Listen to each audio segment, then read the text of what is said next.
2017 est une très bonne année pour le marché immobilier vauclusien, puisque nous avons enregistré une hausse des transactions de quasiment 12%. Donc c'est une hausse des volumes de vente et non pas des prix.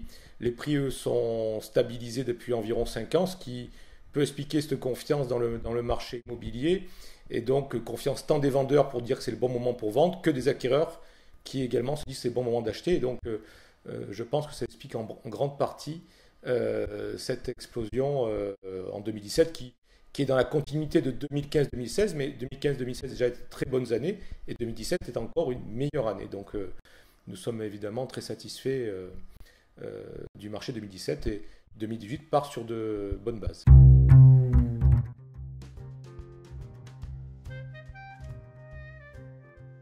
Par rapport à il y a 2 ans, bon, on peut penser que forcément s'il y a plus de ventes, ben, il y a forcément plus de gens qui deviennent propriétaires. Il est vrai, en tout cas, peut-être pas dans tous les marchés du Vaucluse, mais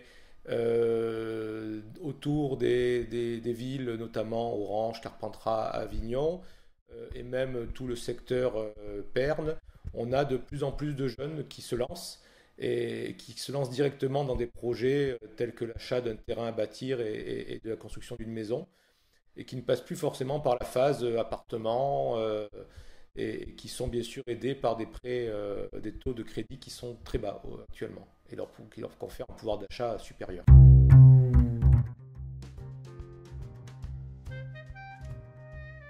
L'immobilier, quand même, dans le Vaucluse reste sur des prix assez corrects en comparaison de la région PACA.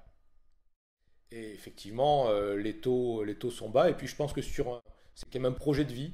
Les gens cherchent à créer leur nid, et on a un monde qui va tellement vite aujourd'hui. Ben, quand vous rentrez chez vous, c'est un moment de décontraction, de relâchement que beaucoup de gens cherchent.